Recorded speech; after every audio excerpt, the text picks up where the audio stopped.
الرحمن الرحیم الحمد للہ رب العالمین بارئ الخلائق اجمعین والصلاة والسلام والتحیۃ والاکرام علی النبی المؤید والرسول المسدد المصطفى الامجد المحمود الاحمد حبیب الہ العالمین ابی القاسم محمد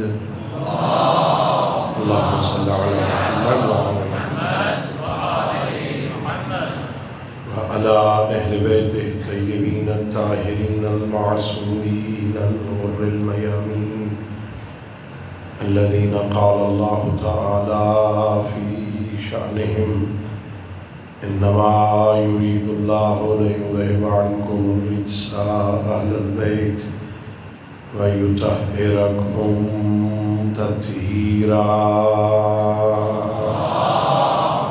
اللهم صل على محمد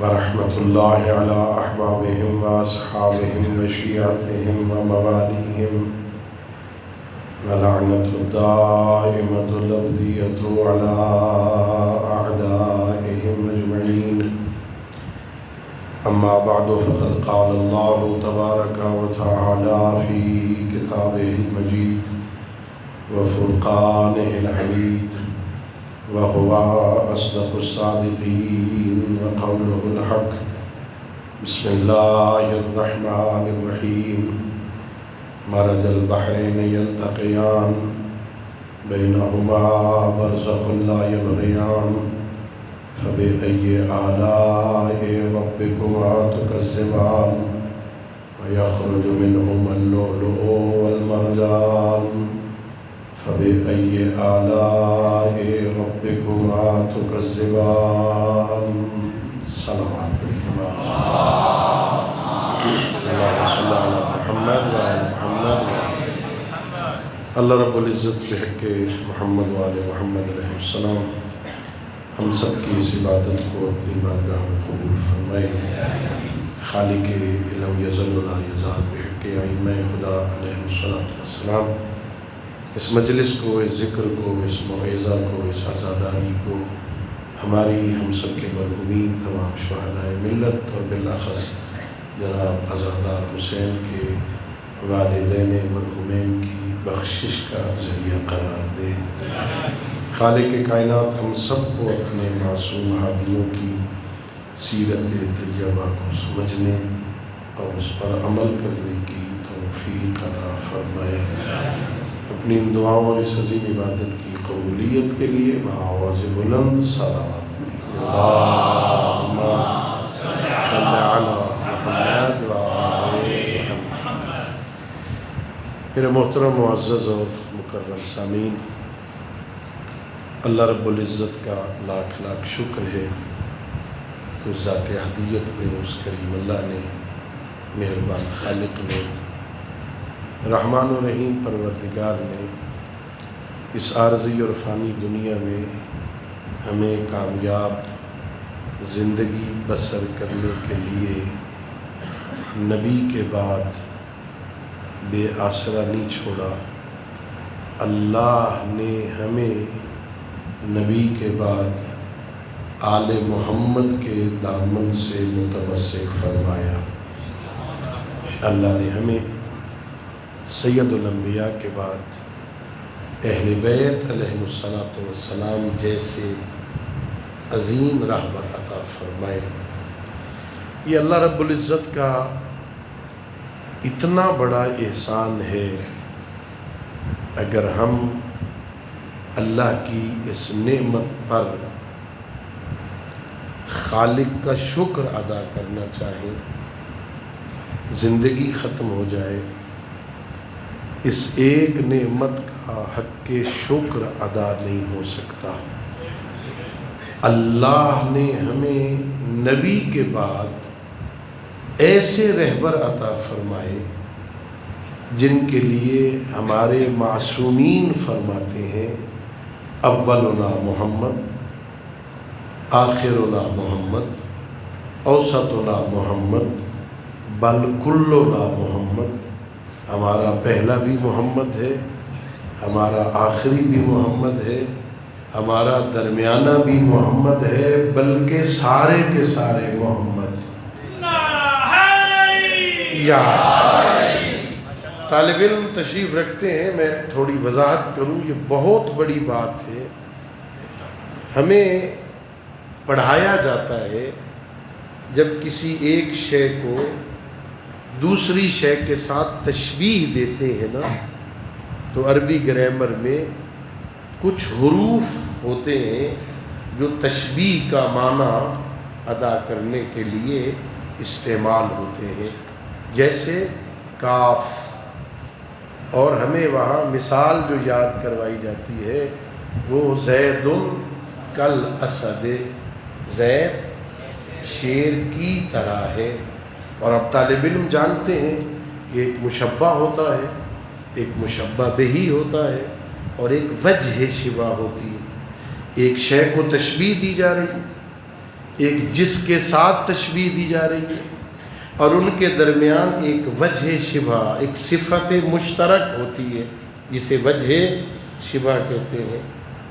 جہاں پر کسی ایک شے کو دوسری شے کے ساتھ تشبیہ دیتے ہیں اور حرف تشبیہ سے استفادہ کرتے ہیں، وہاں ایک صفت مشترک پہ وہ دلالت کرتی ہے، ساری صفات میں اشتراک نہیں ہوتا۔ جب ہم کہتے ہیں زید شیر کی طرح ہے، تو زید تمام صفات میں شیر کی طرح نہیں ہوتا۔ شیر کے منہ سے بو آتی ہے، زید کے منہ سے بو نہیں آتی۔ شیر 4 ٹانگوں والا ہوتا ہے، زید تو 4 ٹانگوں والا نہیں ہے۔ شیر شکار کر کے کچا گوشت کھاتا ہے، زید تو کچا گوشت نہیں کھاتا۔ تمام صفات میں زید شیر کی طرح نہیں ہوتا، ایک صفت میں اس کے ساتھ مشترک ہوتا ہے، شریک ہوتا ہے۔ یعنی شیر بھی بہادر ہے تو زید بھی شیر کی طرح شجاع ہے، بہادر ہے، نڈر ہے، ایک وجہ شبہ ہوتی ہے۔ غور کرنا عزیزو، جہاں تشبیہ دی جاتی ہے وہاں ایک وجہ شبہ ہوتی ہے۔ زید شیر کی طرح ہے شجاعت میں، بہادری میں، نڈر ہونے میں، باقی صفات میں نہیں ہے۔ یہ جو معصوم نے فرمایا، یا یہ نہیں کہا اولنا کا محمد، ہمارا پہلا محمد کی طرح ہے۔ اگر یہ کہا ہوتا تو کوئی ایک وجہ شبہ ہوتی، کسی ایک صفت میں سید الانبیاء ہمارے امام اور سید الانبیاء ایک صفت میں شریک ہوتے۔ یہاں یہ نہیں کہا اولنا کل محمد یا اولنا کا محمد آخرنا کا محمد، بلکہ کہا اولنا محمد، ایک صفت میں نہیں بلکہ جتنے کمالات اللہ نے اپنے نبی محمد عربی کو عطا کیے تھے وہ سارے کمالات اللہ نے ہمارے علی سے لے کے مہدی تک کو عطا کیے۔ اولنا محمد کا محمد نہیں کہا، اولنا محمد، پہلا محمد ہے، آخری محمد ہے، درمیانہ محمد ہے، بلکہ سارے کے سارے محمد ہیں۔ یہ بہت بڑا اعزاز ہے۔ اللہ ایسے رہبر عطا کر دے، اللہ ایسے پیشوا عطا کر دے جن کے لیے معصوم کہیں کہ یہ محمد ہیں۔ ان کا قول اتنا ہی معتبر ہے جتنا سید الانبیاء کا قول معتبر ہے، یہ اتنے ہی واجب الاطاعت ہیں جتنے پیغمبر واجب الاطاعت ہیں۔ اور طالب علم تشریف فرما ہے نا، اللہ نے قرآن میں فرمایا اطیعوا اللہ و اطیعوا الرسول و اولی الامر منکم، 3 ہستیاں ہیں جن کی اطاعت کرنی ہے، لیکن کلمہ اطیعوا 2 دفعہ تکرار ہوا ہے، تیسری مرتبہ ذکر نہیں ہوا۔ ایک دفعہ کہا اطیعوا اللہ، اللہ کی اطاعت کرو، پھر کہا وَأَطِیعُوا الرَّسُولَ، اور رسول کی اطاعت کرو، پھر نہیں کہا وَأَطِیعُوا أُولِي الْأَمْرِ، بلکہ اسی کا عطف کر دیا رسول پہ۔ اطیعوا اللہ و اطیعوا الرسول و اولی الامر منکم، ایک اللہ کی اطاعت، ایک رسول کی اطاعت، اور رسول کی اطاعت کے ساتھ شریک کیا اولی الامر کی اطاعت کو۔ یعنی اللہ سمجھانا چاہتا ہے کہ جس طرح میرے نبی کی اطاعت واجب ہے اسی طرح اولی الامر کی اطاعت بھی واجب ہے۔ یا اطیعوا اللہ و اطیعوا الرسول و اولی الامر منکم، اللہ کی اطاعت واجب ہے، اللہ کے رسول کی اطاعت واجب ہے، اور علی سے لے کے مہدی تک اللہ نے جنہیں ہمارا اولی الامر بنایا ہے ان سب کی اطاعت بھی واجب ہے۔ کتنا بڑا اعزاز ہے، ایسے رہبر مل جائیں جن کی اطاعت اتنی حیثیت رکھتی ہے جتنی پیغمبر کی حیثیت اطاعت حیثیت رکھتی ہے۔ اللہ نے قرآن میں فرمایا، کتنا بڑا میرا نبی ہے، من اطاع الرسول فقد اطاع اللہ، جس نے میرے رسول کی اطاعت کی اس نے گویا مجھ اللہ کی اطاعت کی۔ رسول کی اطاعت اتنی اہمیت رکھتی ہے کہ اللہ کہہ رہا ہے میرے رسول کی اطاعت اللہ کی اطاعت ہے، یہ محمد عربی کا فرمان ماننا، میرے نبی کی بات ماننا، یہ میرے نبی کی بات نہیں ہے، یہ اللہ کی بات مان رہے ہیں۔ ادھر پیغمبر کے لیے اللہ نے کہا جس نے اس کی اطاعت کی اس نے میری اطاعت کی، اور علی کے بارے میں پیغمبر نے کہا اگر زندگی میں کوئی ایسا موڑ آ جائے کہ ساری دنیا ایک راستے پہ جا رہی ہو اور اکیلا علی ایک راستے پہ جا رہا ہو تو علی کے پیچھے چلنا، علی تمہیں گمراہ نہیں ہونے دے گا۔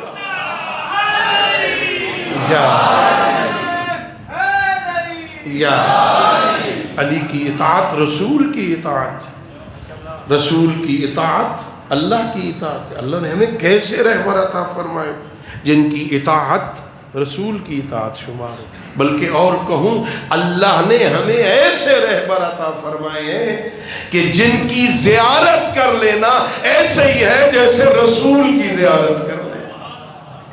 کتنی بڑی بات ہے، اللہ ہمیں ایسے پیشوا عطا کر دے کہ ایک سر سے لے کے سینے تک شبیہ پیغمبر، ساری شکل پیغمبر والی، سر سے لے کے سینے تک ایک شہزادہ شبیہ پیغمبر ہے، ایک سینے سے لے کے پیروں تک شبیہ پیغمبر ہے۔ امام حسن علیہ السلام سر سے لے کے سینے تک اپنے نانا کی شبیہ ہیں، ایسے رکھتے ہیں جیسے سید الانبیاء ہیں، بولتے ہیں تو ایسے لگتا ہے جیسے سید الانبیاء ہیں، اور سینے سے لے کے پیروں تک حسین شبیہ پیغمبر ہیں۔ جب حسین چلتے ہیں نا ایسے لگتا ہے جیسے پیغمبر چل رہے ہو۔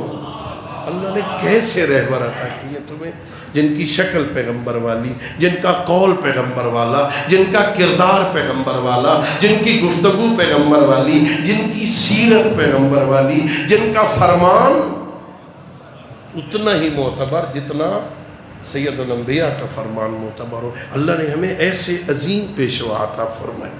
کتنی بڑی بات ہے، توجہ کرنا، اللہ رب العزت نے ہمیں ایسے رہبر عطا فرمائے، ہم اللہ کو راضی کر سکتے ہیں۔ غور کرنا، اللہ کو راضی، دو چیزیں ہیں، ایک ہے اللہ کو راضی کرنا، ایک ہے اللہ پر راضی ہونا۔ جاگتے بیٹھے ہو؟ ایک ہے اللہ کو راضی کرنا، ایک ہے اللہ پر راضی ہونا۔ اللہ کو راضی کرنا بہت آسان ہے، اللہ بڑا جلدی راضی ہو جاتا ہے۔ صلوات پڑھ لیجئے بابا سے بلند، اللہم صلی علی محمد۔ اللہ کو راضی کرنا بہت آسان ہے، اللہ بڑا جلدی راضی ہو جاتا ہے۔ راستے میں جا رہے ہو، کانٹا پڑا ہے، راستے سے ہٹا دو، اللہ راضی ہو جاتا ہے۔ راستے میں پتھر پڑا ہے، راستے سے ہٹا دو، اللہ راضی ہو جاتا ہے۔ کسی یتیم کے سر پہ دست شفقت پھیر دو، اللہ راضی ہو جاتا ہے۔ بڑے گناہ کیے ہیں، اس کی بارگاہ میں آ جاؤ، تھوڑی دیر بیٹھ کے رو لو، آنسو بہا کے کہہ دو پروردگار معاف کر دے، وعدہ کرتا ہوں آئندہ نہیں کروں گا، اللہ راضی ہو جائے۔ اللہ کو راضی کرنا بہت آسان ہے نا۔ ہاں آپ دعائے کمیل میں شب جمعہ پڑھتے ہیں نا، یا سریع الرضا، اے جلدی راضی ہو جانے والے اللہ۔ آپ نے علماء سے سنا نا، اللہ اتنا جلدی راضی ہوتا ہے، اتنا جلدی بندے پر ماں راضی نہیں ہوتی۔ ماں بھی راضی ہونے میں تھوڑا وقت لگا دیتی ہے، کبھی کبھی دھکے بھی دیتی ہے۔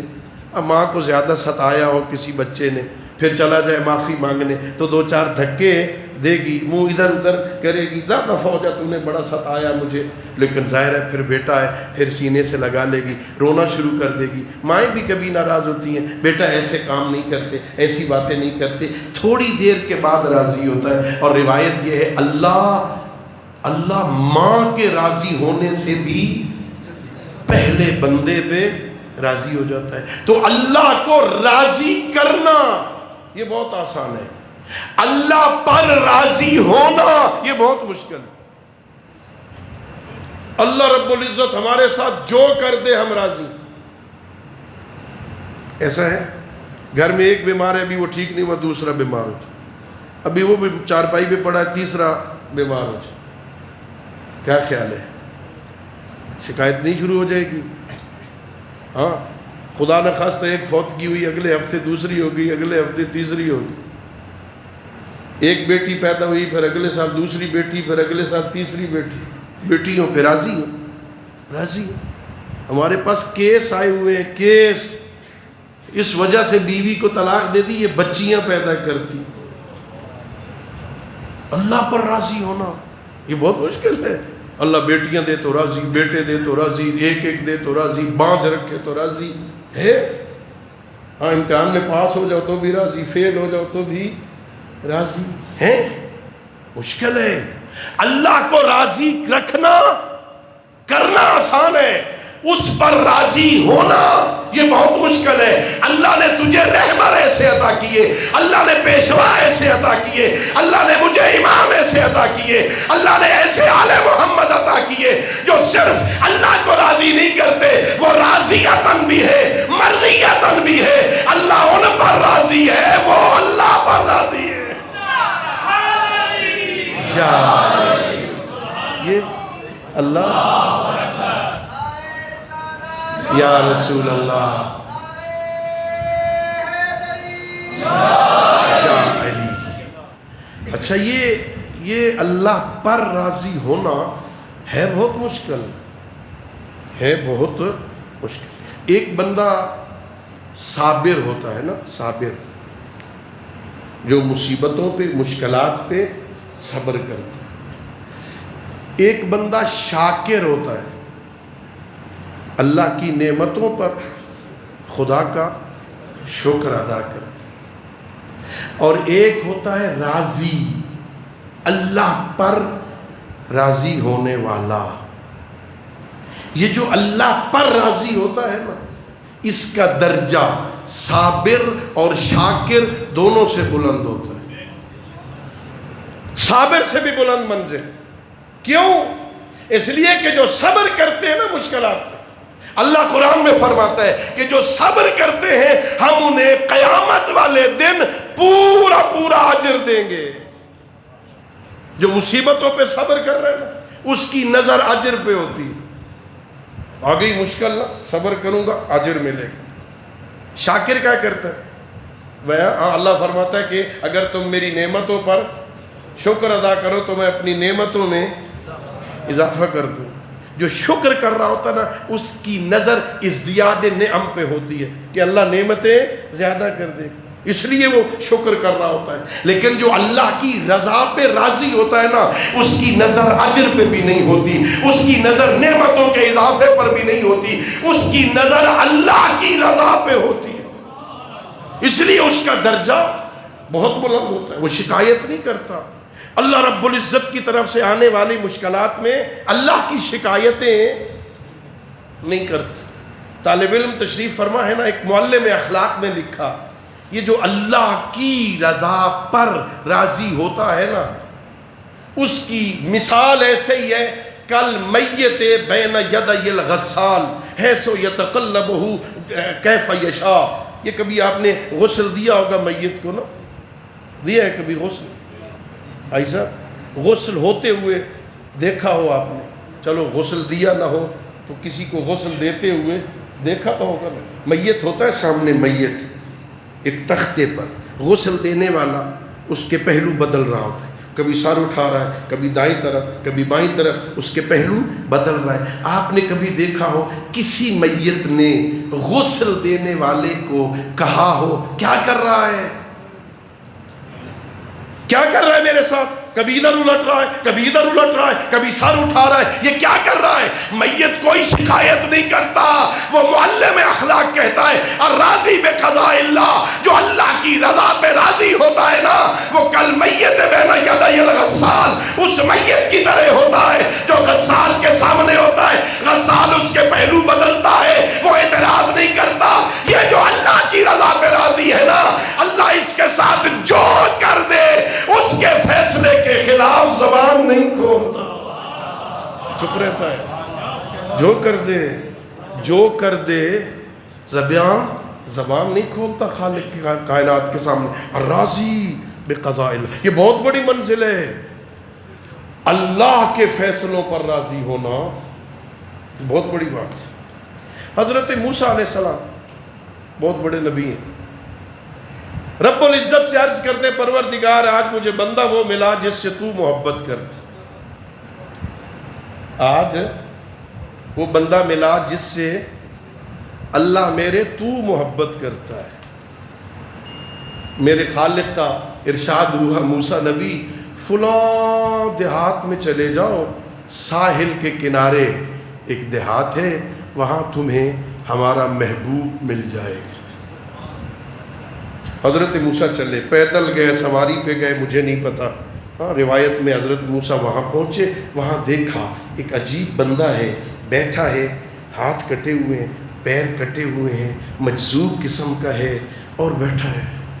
خود حضرت موسیٰ کہتے ہیں میں سمجھ رہا تھا کہ اللہ جو سے مجھے ملائے گا نا، وہ کوئی صوام ہوگا، بڑا روزے دار ہوگا، بڑا نمازی ہوگا، مصلی بچھا ہوا ہوگا، سجدے کر رہا ہوگا، روزے کی حالت میں ہوگا. اللہ اس سے محبت کرتا ہے. یہ کیسا بندہ ہے، ہاتھ اس کے کوئی نہیں، پیر اس کے کوئی نہیں، بیٹھا ہوا ہے، اللہ اس سے محبت کرتا ہے. میرے دل میں یہ خیال آیا، میرے پہلو میں جبرائیل کھڑے تھے، وہ کہتے موسیٰ اسے نہ دیکھ، ذرا کان لگا کے سن یہ کہہ کیا رہا ہے، اس کی زبان پہ کیا ہے، یہ کیا کہہ رہا ہے. حضرت موسیٰ کہتے ہیں میں قریب آیا، میں نے کان لگایا، میں نے سنا وہ کیا کر رہا تھا.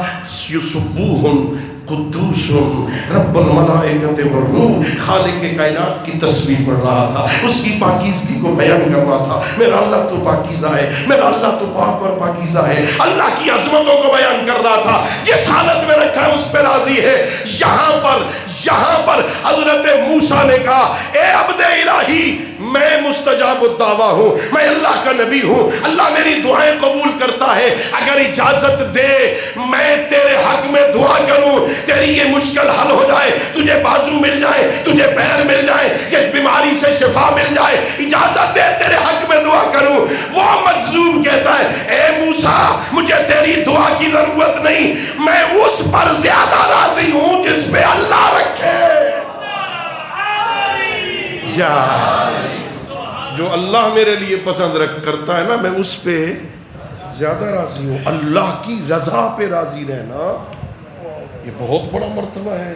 اور اللہ نے ہمیں رہبر وہ عطا فرمائے، اللہ نے ہمیں پیشوا وہ عطا فرمائے، اللہ نے ہمیں امام وہ عطا فرمائے جو اللہ کی رضا پر راضی رہتے ہیں. جس حالت میں رکھے کبھی شکایت نہیں کرتے ہیں. بڑی مشہور روایت ہے جابر بن عبداللہ انصاری، حضرت امام محمد باقر علیہ السلام کی خدمت میں آئے.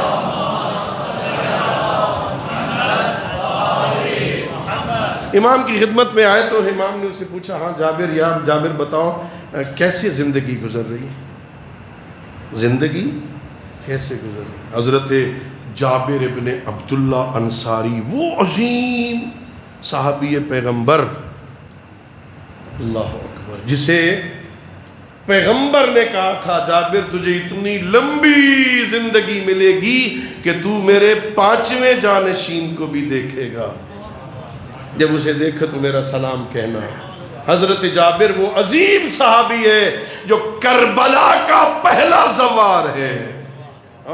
روز اربعین کو سب سے پہلے وہاں پہنچے جابر کو، یہ خصوصیت حاصل ہے جابر کو۔ جابر سے پوچھتے ہیں جابر بتاؤ کیسے زندگی گزر رہی ہے؟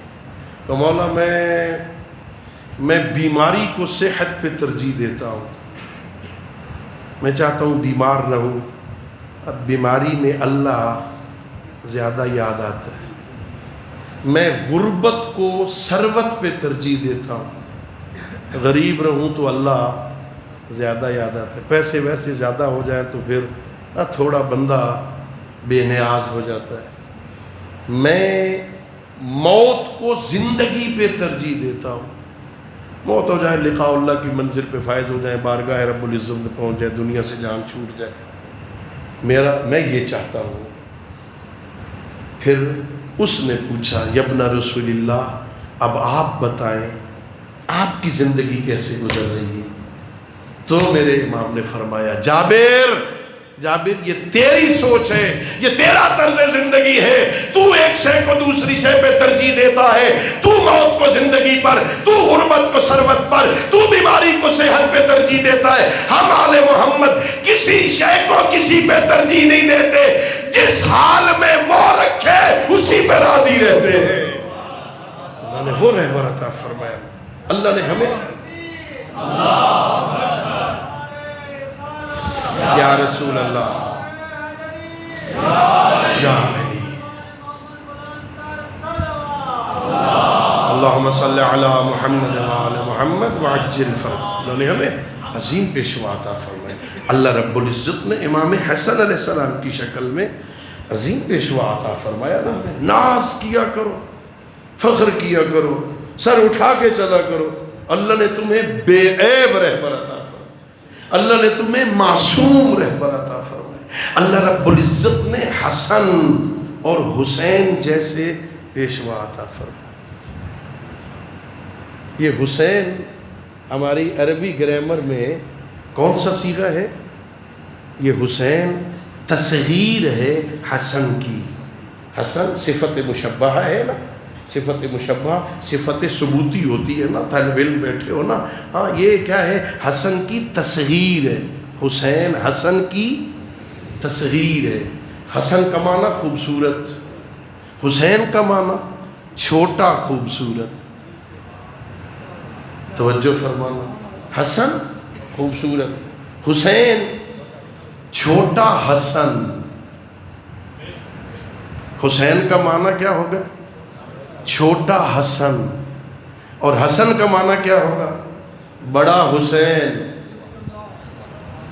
توجہ فرمائیے آپ نے، حسین تصغیر ہے حسن کی۔ اب سنیے، میں ایک مسئلے کی طرف متوجہ کر رہا ہوں۔ مولا حسین ابن علی نے ولید کے دربار میں 26 رجب کو مدینہ میں جب رات کو اس نے مولا کو بلایا تھا نا اور خبر دی تھی فلاں مر گیا ہے، میرے آقا نے پڑھا انا للہ و انا الیہ راجعون، فلاں مسند پہ بیٹھ گیا ہے دمشق میں، میرے مولا نے پھر پڑھا انا للہ و انا الیہ راجعون، اور پھر کہا کہ اس نے خط لکھا ہے کہ حسین سے کہو ہماری بیعت کرے۔ میرے آقا نے پہلے تو کہا غور کر، بیعت رات کے اندھیروں میں نہیں ہوتی، کل صبح سورج طلوع ہوگا، ہاں باہر میدان میں بندے اکٹھے ہوں گے، پھر پتہ چلے گا کون بیعت کا مستحق ہے، میں استحقاق رکھتا ہوں یا کوئی اور غیر ہے۔ اس کے پاس کوئی جواب نہیں تھا۔ پھر اس نے اصرار کیا نا تو مولا نے اپنے فضائل بیان کی۔ فضائل بیان کرنے کے بعد ایک کلیہ قاعدہ دیا میرے مولا نے، کیا کہا؟ مثلی لا یبایع مثلہ، مجھ جیسا اس جیسے کی بیعت۔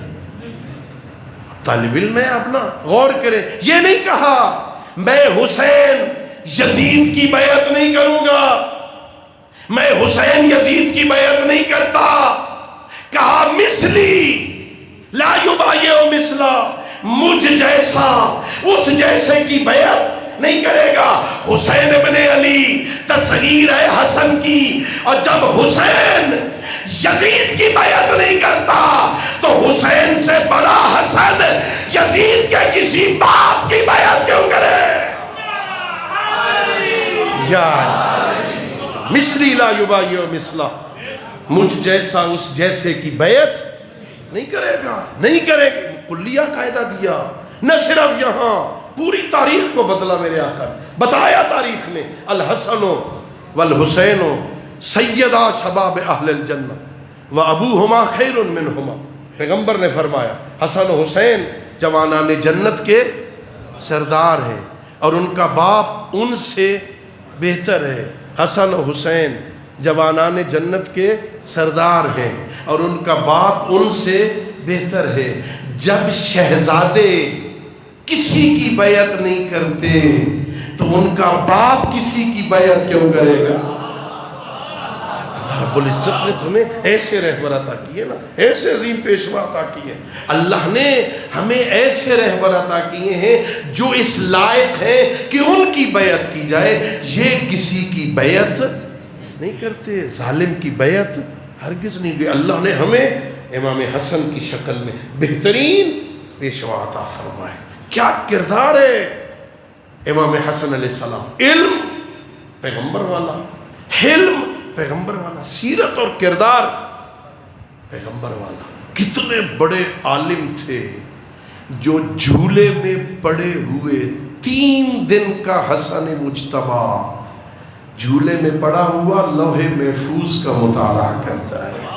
اللہ، 3 دن کا حسن۔ ام ایمن نے دیکھا جھولے میں پڑا شہزادہ 3 دن کو، آنکھیں کھلی ہوئی ہیں، آنکھیں جھپک نہیں رہے، تیز قدم اٹھاتی ہوئی حجرے میں آئیں اور جناب سیدہ سے کہا کہ شہزادہ بیمار لگتا ہے، آنکھیں نہیں جھپک رہا، آسمان کی طرف ٹکٹکی لگا کے دیکھ رہا ہے۔ جناب سیدہ تشریف لائیں، اپنے بیٹے کو دیکھا، مسکرا کے کہا ام ایمن گھبرا نہیں، پریشان نہ ہو، میرا بیٹا بیمار نہیں ہے بلکہ میرا بیٹا حسن قد یطالع لوح المحفوظ، وہ لوح محفوظ کا مطالعہ کر رہا ہے۔ 3 دن کا حسن، لعاب دہن رسالت، جس کی پہلی غذا ہے نا، پہلی غذا لعاب دہن رسالت، امام حسن کی بھی امام حسین علیہ السلام کی، اور 3 دن کے ہوئے جھولے میں لوح محفوظ کا مطالعہ کرتے۔ اور جب تھوڑے سے بڑے ہوتے ہیں نا تو مسجد نبوی میں پیغمبر سید الانبیاء تشریف فرمائے، ایک سائل آیا کہ یا رسول اللہ کچھ سوال پوچھنے ہیں۔ میرے آقا کچھ اور لوگوں سے باتیں کر رہے تھے، کہا میں جواب دوں یا میرا بیٹا حسن دے دے؟ سائل نے کہا ہمیں تو مولا جواب چاہیے، آپ دیں یا حسن مجتبیٰ دیں۔ کہا جاؤ بیٹا حسن اس کے سوالوں کا جواب دے دو۔ اس نے انگلی پکڑی، مسجد کے کونے میں لے گیا، سوال پوچھتا رہا، مولا جواب دیتے رہے۔ مطمئن ہو کے جب اٹھا بارگاہ امامت میں آیا، امام حسن کو وہاں چھوڑا۔ جب جانے لگا نا تو پیغمبر نے پوچھا بتا مطمئن جا رہے ہو؟ کہا یا رسول اللہ تیری رسالت کی قسم اتنا ہی مطمئن جا رہا ہوں جتنا آپ سے جواب پا کے مطمئن ہوتا تھا۔ رب العزت نے امام عطا فرمایا، عالم، حلیم، بردبار، اللہ رب العزت نے امام عطا فرمایا، کسی کو کچھ نہیں کہتا، غصے کو پی جانے والا امام، کریم امام، سخی نہیں، کریم۔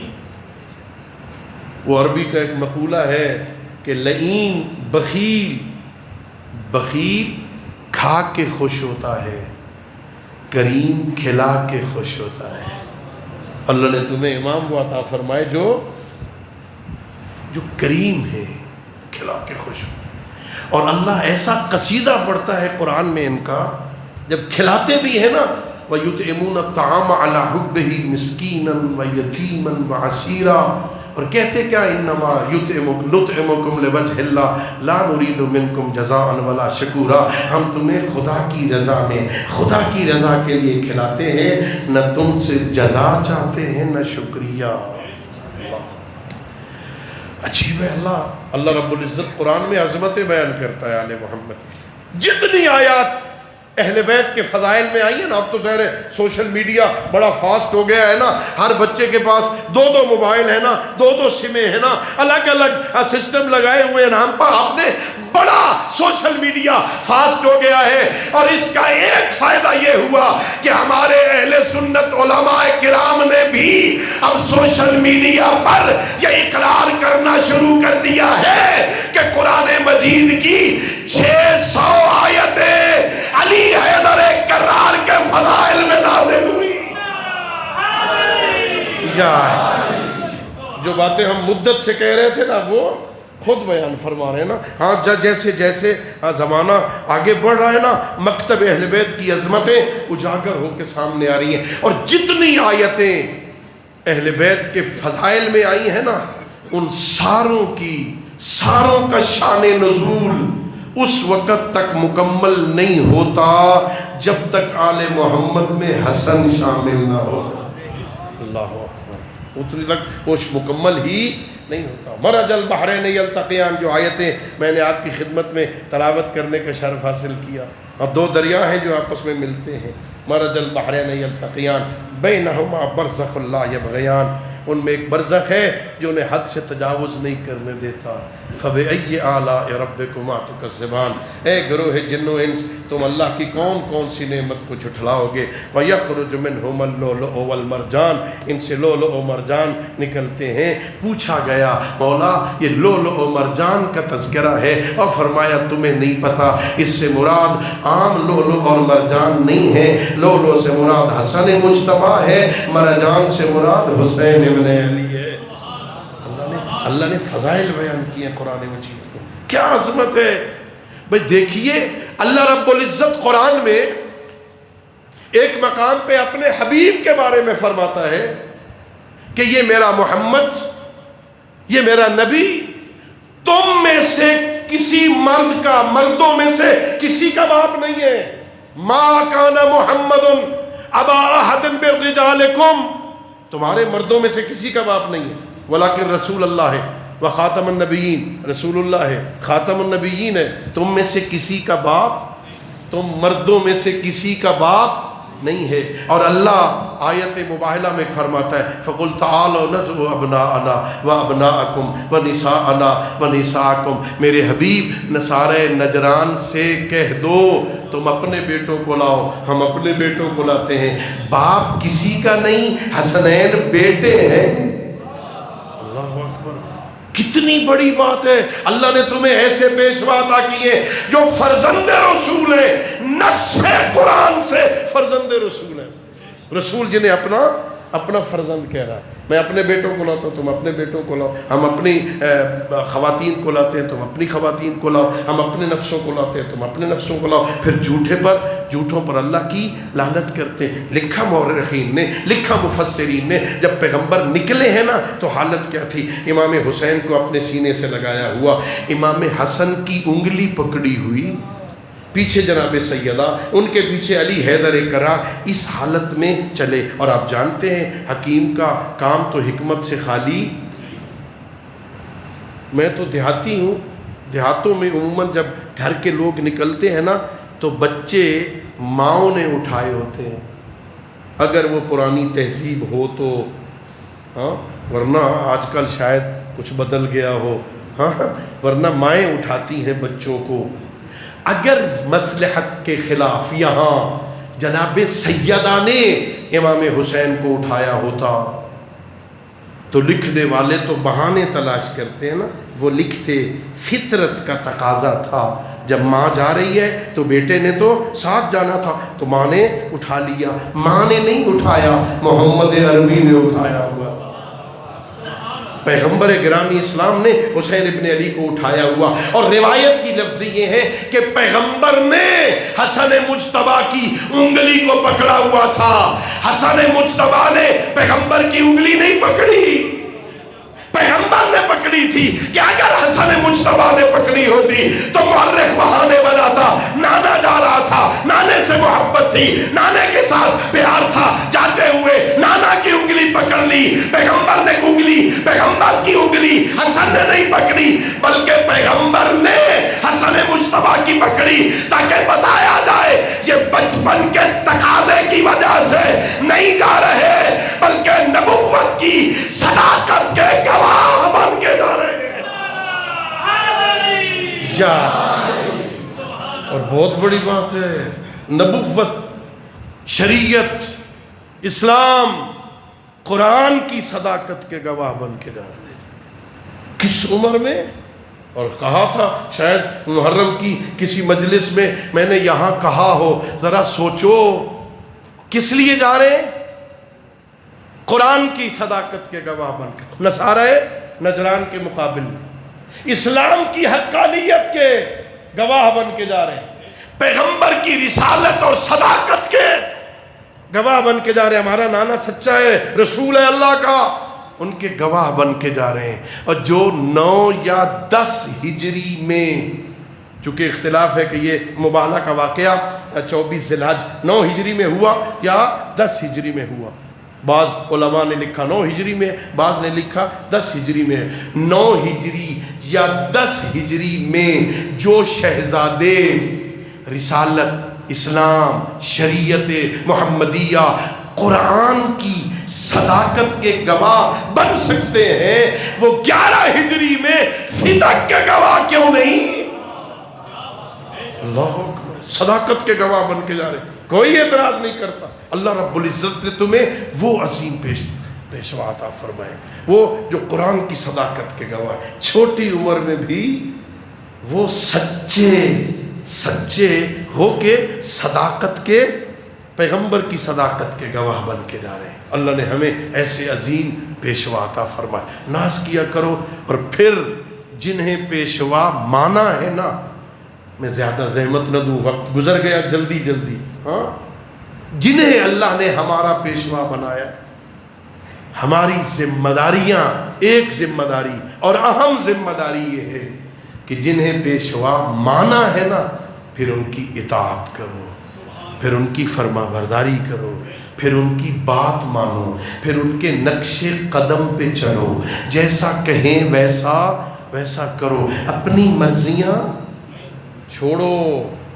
اور پھر یہ تو جب کبھی پیغام پہنچ جائے، عرصہ ہو گیا اگر اپنی مرضیاں کرتے ہوئے بھی، تو یہ خالق کائنات کا لطف ہے، اب بھی موقع ہے۔ ابھی امیر المومنین کا فرمان ہے نہج البلاغہ میں، میرے امیر فرماتے ہیں لوگوں ابھی دعائیں اوپر جا رہی ہیں، ابھی لکھنے والے لکھ رہے ہیں، ابھی دروازے کھلے ہیں، قبل اس کے کہ دعائیں اوپر جانا بند ہو جائیں، قبل اس کے کہ دروازے بند ہو جائیں، قبل اس کے کہ لکھنے والے قلم اٹھا لیں، پلٹ آؤ، تم توبہ کرو وہ معاف کرتے۔ بہترین موقع ہے بھی۔ اور کبھی بھی اللہ کو راضی کرنا ہونا، اللہ سے اپنی بات منوانا ہونا۔ قبلہ جانتے میرے استاد بزرگوار تھے محسن ملت علامہ سید صفدر حسین نجفی رحمۃ اللہ علیہ، بہت سارے بزرگان جو آپ بیٹھے ہیں آپ نے ان کا نام سنا ہوگا، جانتے ہوں گے۔ آخری عمر کے حصے میں مریض تھے، مجھے ان کی خدمت کا موقع ملا تہران میں، تو میں نے ان سے یہ سوال کیا تھا کہ قبلہ آپ کی زندگی میں بڑے نشیب و فراز آئے، بڑی مشکلات آئی، آپ ہر مشکل سے نکل جاتے تھے، کوئی عمل کرتے تھے، کوئی ورد ہے آپ کے پاس، ہمیں بھی دے دے، ہم آپ کے بیٹے ہیں، ہماری زندگی میں بھی کام ہوگا آئے گا۔ تو وہ مسکرائے، مسکرا کے کہا تھا نہیں بیٹا میرے پاس کوئی عمل نہیں ہے، کوئی ورد نہیں ہے، میرا طریقہ یہ ہے کہ جب کسی مشکل میں پھنستا ہوں نا تو میں دیکھتا ہوں ماضی قریب میں یا مستقبل قریب میں کس امام معصوم کی ولادت یا شہادت ہے، میں اس معصوم کا واسطہ دے کے خدا کی بارگاہ میں دعا کرتا ہوں، اللہ میری مشکل کو حل کر دیتا ہے۔ یہ بہترین موقع ہے۔ آج کی رات بہت بڑی رات ہے دعاؤں کے اعتبار سے، کل کا دن بہت بڑا ہے۔ خدا کی بارگاہ میں جھولی پھیلا کے بیٹھ جاؤ، ایک نہیں 2 معصوم معصوموں کی مناسبتیں ہیں۔ پروردگار تجھے اپنے نبی کا واسطہ، پروردگار تجھے اپنے محبوب کا واسطہ، پروردگار تجھے اپنے حبیب کا واسطہ، سید الانبیاء کا واسطہ، تجھے حسن مجتبیٰ کا واسطہ، ہماری اس مشکل کو حل کر دو معصوموں کا واسطہ دو گے نا، اللہ قبول کر لے۔ بہترین موقع ہے، اس فرصت کو ضائع نہ کرو۔ ان الفرصا تمر مر السحاب، نہج البلاغہ میں امیر کا فرمان ہے، یہ فرصت کے لمحات ایسے گزر جاتے ہیں جیسے بادل گزر جاتے ہیں، ادھر سے آتے ہیں اور گرج کے گزر جاتے ہیں۔ یہ فرصت کے لمحات بھی تیزی سے گزر جاتے ہیں، قبل اس کے کہ یہ گزر جائیں، انہیں غنیمت سمجھو، اس وقت سے استفادہ کرو، اپنے رب کو راضی کرو۔ میں نے عرض کیا اللہ کو راضی کرنا بہت آسان ہے، میں نے زحمت دی، عزیزوں مجھے معاف کر دینا۔ اللہ آپ کو سلامت رکھے، اللہ اس مدرسہ دینیہ کو ترقی عطا فرمائے، اس کے طلباء کو علماء کی توفیقات خیر میں اضافہ فرمائے۔ یہ جو 28 سفر ہے نا، اس 28 سفر میں سب سے زیادہ مصیبت رسول کی بیٹی پہ آئی ہے، سب سے زیادہ دکھی پیغمبر کی بیٹی ہے، اس لیے کہ اس ایک تاریخ میں زہرا یتیم بھی ہوئی ہے اور اس 28 سفر کو گود بھی اجڑی ہے، باپ کا بھی انتقال ہوا، 2 جنازے اٹھ رہے ہیں نا آج رسول کی بیٹی کے گھر سے، ایک باپ کا جنازہ، ایک بیٹے کا جنازہ۔ باپ بھی وہ مہربان بابا، باپ محبت کرنے والا، باپ شفیق بابا، اتنی محبت اپنی بیٹی سے کہ جب شہر سے باہر جانا ہو سب سے آخر میں زہرا سے ملتے، جب واپس پلٹ کے آتے سب سے پہلے بیٹی کے گھر جاتے۔ اور میں نے روایتوں میں پڑھا جب اپنی بیٹی کے گھر آتے نا، دروازے پہ آیت تطہیر پڑھتے، دروازے پہ دق الباب کرتے، اجازت مانگ کے اندر آتے نا، رسول کی بیٹی بازو پھیلا دیتی تھی، اپنے بابا کو اپنے سینے سے لگاتی تھی، پھر زمین پہ بیٹھ جاتی، اپنے بابا کا سر اپنی گود پہ رکھتی اور سر سے سفر کی مٹی جھاڑ جھاڑ کے پوچھتی، بابا سفر میں تھک تو نہیں گئے تھے؟ کیا محبت ہے، کیا محبت ہے باپ اور بیٹی کی۔ ہر محدث نے لکھا ہے نا کہ جب کبھی جناب سیدہ آتی اپنے بابا کی خدمت میں نا تو پیغمبر کھڑے ہو جاتے تھے، صرف کھڑے نہیں ہوتے تھے، آگے بڑھتے تھے، مرحبا کہتے تھے، ہاں آنکھوں کے درمیان بوسہ دیتے تھے، پیشانی چومتے تھے، بعض روایتوں میں ہاتھوں کو بوسہ دیتے تھے۔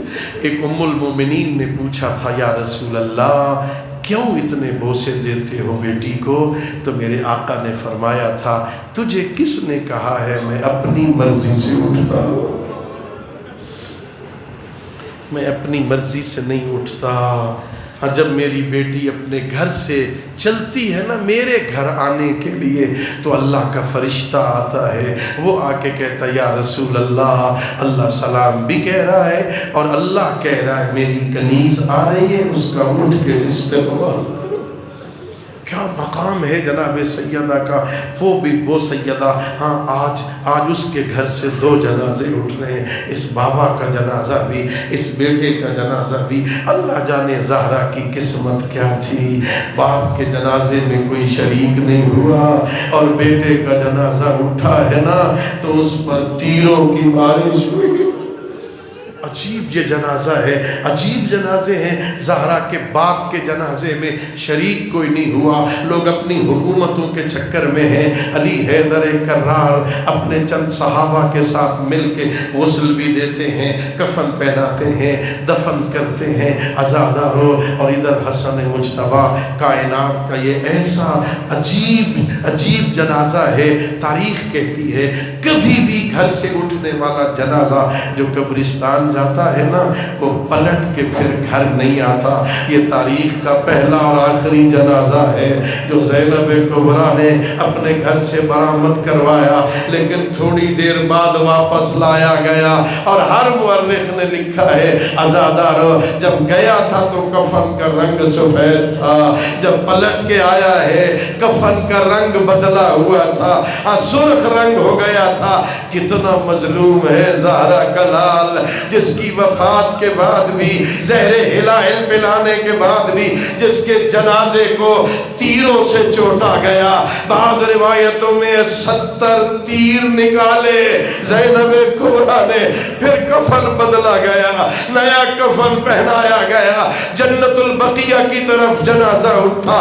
اے عزادارو میں کہوں گا اے میرے آقا، مظلوم ہونا، جنازے پہ تیر لگے لیکن تیرا جنازہ اٹھا تو ہے۔ بھائی آخر موجود تھے، حسین جیسا بھائی تھا، عباس جیسا بھائی تھا، محمد حنفیہ جیسا بھائی تھا، بھائیوں نے جنازہ اٹھایا تو ہے، لیکن حسین کیسا غریب ہے، اور جس کا جنازہ اٹھانے کے قابل بھی نہیں تھا، اور جس کی لاش پہ گھوڑے دوڑا دیے گئے، سینے کی ہڈیاں پشت کی ہڈیوں سے مل گئی، اور زینب جیسی بہن بھائی کے جنازے پہ آ کے پوچھ رہی تھی، اے قتیل راہ خدا بتا میرا بھائی تو ہے، میری ماں زہرا کا بیٹا تو۔